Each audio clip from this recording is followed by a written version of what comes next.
Assalamualaikum warahmatullahi wabarakatuh. Waalaikumsalam Waalaikumsalam warahmatullahi warahmatullahi wabarakatuh. wabarakatuh. Selamat sore dan salam sejahtera untuk kita semua. Kepada yang terhormat, Bapak Jarkasi MPD selaku dosen pengampu mata kuliah Pendidikan Agama Islam. Kami dari kelompok 1 akan mempresentasikan materi mengenai agama dan kebahagiaan manusia. Seperti kata pepatah, tak kenal maka tak sayang. Sebelum memulai presentasi, izinkan saya dan teman-teman memperkenalkan diri. Perkenalkan, nama saya Siti Latifah Mardotilah. Perkenalkan, nama saya Amel Maula Setiani. Perkenalkan, nama saya Eva Azahra. Perkenalkan, nama saya Siti Fatimah Zahra. Kenalkan nama saya Armiati. Kenalkan nama saya Yunita Auliasari. Terima kasih atas perkenalan singkatnya. Mari kita mulai pembahasan tentang agama dan kebahagiaan manusia yang akan dibahas oleh Amel Maula Setiani. Terima kasih untuk moderator. Saya di sini akan menjelaskan tentang konsep dan karakteristik agama sebagai jalan menuju Tuhan kebahagiaan. Ada nggak sih manusia yang nggak mencari kebahagiaan? Pastinya semua manusia dimanapun ia berada dan kapanpun ia hidup, senantiasa mencari kebahagiaan. Tidak ada satupun manusia yang dalam hidupnya mencari kesengsaraan dan juga keterpurukan. Tentu saja, dalam Islam menawarkan konsep tersendiri untuk kebahagiaan, bukan kebahagiaan yang didapat di dunia, melainkan kebahagiaan sejati yang didapatkan di akhirat kelak nanti. Pernyataan tentang kebahagiaan sesungguhnya terdapat dalam firman Allah Subhanahu wa taala dalam surat Al-Qasas ayat 77 yang artinya dan carilah pada apa yang telah dianugerahkan Allah kepadamu kebahagiaan negeri akhirat dan janganlah kamu melupakan kebahagiaanmu dari kenikmatan duniawi dan berbuat baiklah kepada orang lain orang lain sebagaimana Allah telah berbuat baik kepadamu dan janganlah kamu berbuat kerusakan di muka bumi sesungguhnya Allah tidak menyukai orang-orang yang berbuat kerusakan. Oleh karena itu, dalam konsep Islam, kebahagiaan duniawi adalah semu dan fana, yang artinya kebahagiaan duniawi itu tidak kekal, tidak abadi. Karena sewaktu-waktu manusia bisa mendapatkan kebahagiaan dan sewaktu-waktu manusia juga bisa mendapatkan kedukaan. Oleh karena itu, Allah mengatakan bahwa kebahagiaan dunia adalah rezeki dan kenikmatan yang harus diterima dan disyukuri oleh manusia. Sekian dari presentasi dari saya. Selanjutnya akan dibacakan oleh teman saya yaitu Zahra.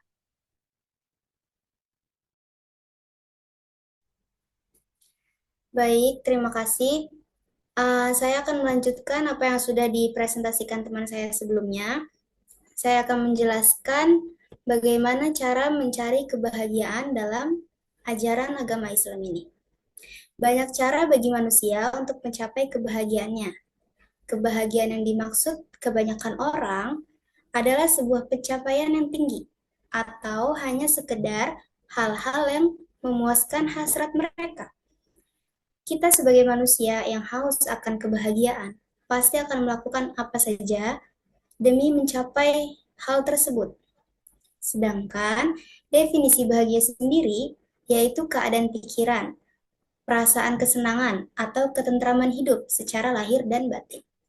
Keadaan pikiran yang dimaksud di sini seperti sebuah logika yang mencerna dan mendapatkan hal-hal positif dari apa yang kalian lakukan, dari apa yang kalian lihat. Pikiran itu sangat mempengaruhi batin. Contohnya, ketika kalian sudah bekerja atau belajar seharian penuh atau sebulan penuh dengan imbalan sebuah hasil yang sesuai dengan usaha kalian, tapi ternyata hasil yang didapat tidak sesuai dengan proses yang kalian lakukan, maka timbullah kegelisahan hati, kesengsaraan batin, atau bahkan mungkin ada yang mengalami stres atau depresi. Padahal bahagia itu disederhanakan saja sesuai yang diajarkan agama Islam ini, kebahagiaan itu terbagi menjadi 9. Yang pertama yaitu beriman dan beramal soleh. Sebagaimana Allah berfirman dalam kitabnya, Quran Surat An-Nahl ayat 97. Yang artinya, barang siapa yang mengerjakan amal soleh, baik laki-laki maupun perempuan dalam keadaan beriman, maka sesungguhnya akan kami berikan kepadanya kehidupan yang baik. Dan sesungguhnya akan kami beri balasan kepada mereka dengan pahala yang lebih baik dari apa yang telah mereka kerjakan. Yang kedua, banyak mengingat Allah atau berzikir.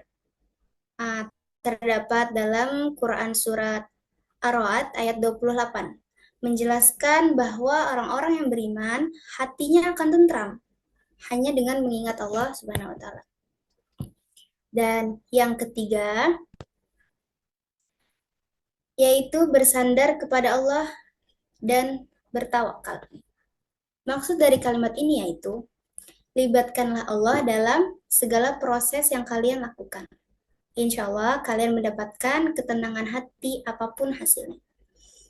Baik, terima kasih telah menyimak presentasi saya. Selanjutnya, presentasi akan disampaikan oleh Eva Azhara.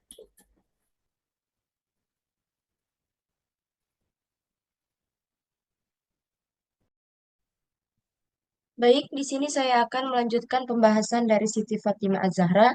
Yang keempat, berbuat baik kepada makhluk dalam bentuk ucapan maupun perbuatan.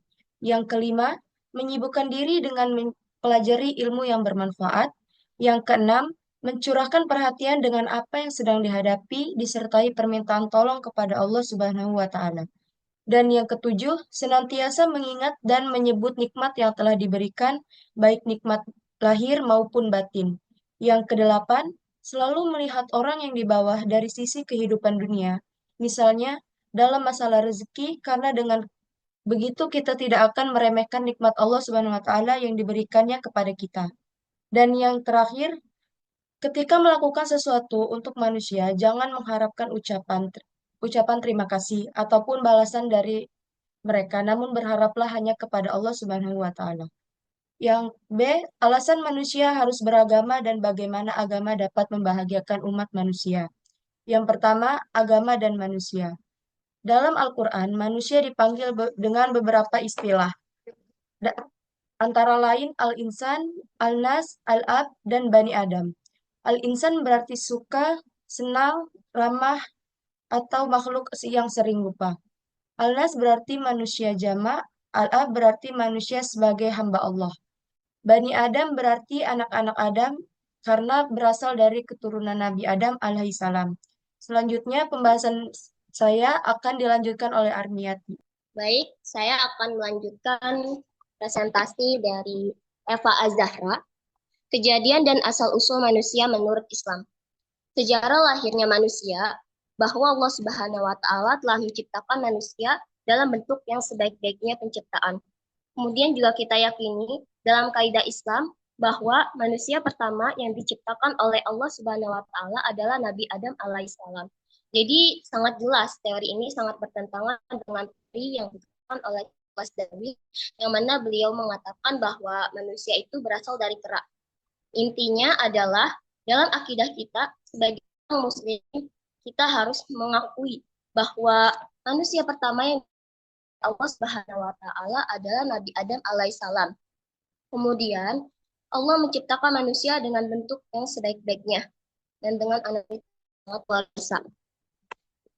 Dalam Quran surat Al-Mu'minun ayat 12 sampai 14 menerangkan bahwa dan sesungguhnya kami telah menciptakan manusia itu dari suatu saripati yang berasal dari tanah. Kemudian kami jadikan saripati itu air mani yang disimpan dalam tempat yang kokoh atau rahim.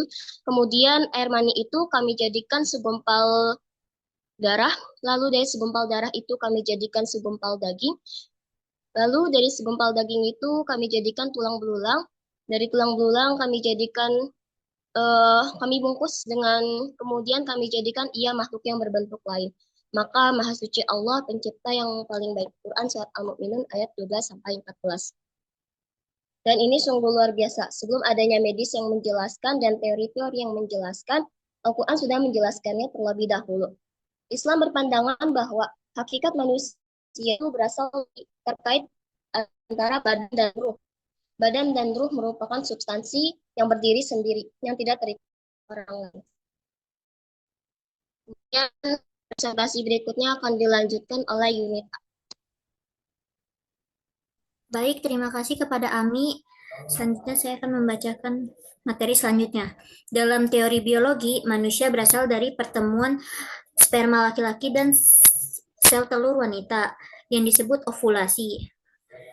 Proses ini menghasilkan zigot yang berkembang menjadi embrio dan janin yang ada di dalam rahim.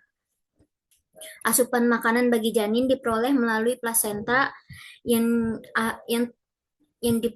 didapat asupan makanan bagi janin diperoleh melalui plasenta yang menempel pada dinding rahim. Pemahaman tentang proses ini baru ditemukan kemudian. Namun Al-Quran sudah menjelaskan dengan detail sejak lama. Ini menunjukkan bahwa Al-Quran adalah wahyu Allah yang mutlak kebenarannya. Agama dalam kehidupan manusia memiliki peran yang penting, yaitu yang pertama, agama menghidupkan nilai-nilai moral yang mendasari kehidupan, seperti keadilan, kejujuran, dan tolong-menolong. Yang kedua, agama memberikan kekuatan untuk menghadapi penderitaan hidup, mengatasi keputusasaan, dan memberi harapan.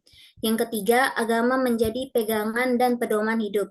Sekian presentasi dari saya, dilanjutkan oleh Latifah. Baik, terima kasih untuk Yunita. Saya akan melanjutkan materi yang disampaikan oleh Yunita sebelumnya. Keempat, agama mendorong kemajuan ilmu pengetahuan. Selain memberikan pedoman hidup yang bersifat spiritual, agama juga mendorong kemajuan ilmu pengetahuan. Setiap halamannya berisi serangkaian paragraf dan kalimat yang mengandung cahaya kebenaran yang mendorong kita untuk mempelajari dan merenungkannya. Proses terbentuknya kehidupan manusia sepanjang sejarah hingga saat ini tidak lepas dari peran agama.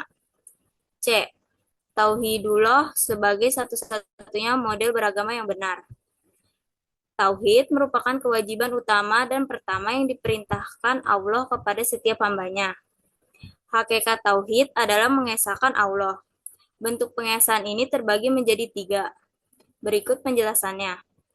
A. Mengesahkan Allah dalam ruknya. Maksudnya adalah kita meyakini keesaan Allah dalam perbuatan-perbuatan yang hanya dapat dilakukan oleh Allah, seperti mencipta dan mengatur seluruh alam semesta beserta isinya, memberi rezeki, memberi manfaat, menolak mudarat, dan lainnya yang merupakan kekhususan bagi Allah. Kedua, mengesahkan Allah dalam uluhiyahnya. Maksudnya adalah kita mengesahkan Allah dalam segala macam ibadah yang kita lakukan, seperti sholat, doa, nazar, menyembelih, tawakal, taubat, harap, cinta, takut, serta berbagai macam ibadah lainnya. Tauhid inilah yang merupakan inti dakwah para rasul. 3. Mengesahkan Allah dalam nama dan sifatnya. Maksudnya, kita beriman kepada nama-nama dan sifat-sifat Allah yang diterangkan dalam Al-Quran dan Sunnah Rasulullah. Kita juga meyakini bahwa hanya Allah lah yang disebutkan Al-Quran dan hadis tersebut yang dikenal dengan Asmaul Husna. Pada kesempatan ini, kami membawakan tentang kedudukan Tauhid Uluhiyah Ibadah, karena hal ini yang banyak sekali dilanggar oleh mereka yang mengaku diri mereka sebagai seorang Muslim. Namun, pada kenyataannya mereka menunjukkan sebagian bentuk ibadah mereka kepada selain Allah, baik itu kepada wali, orang soleh, nabi, malaikat, jin, dan sebagainya. Demikian presentasi kami hari ini mengenai agama dan kebahagiaan manusia. Jika ada kesalahan kata, kami mohon maaf. Semoga materi yang disampaikan bermanfaat untuk teman-teman semua. Wassalamualaikum warahmatullahi wabarakatuh. Waalaikumsalam warahmatullahi Waalaikumsalam warahmatullahi wabarakatuh.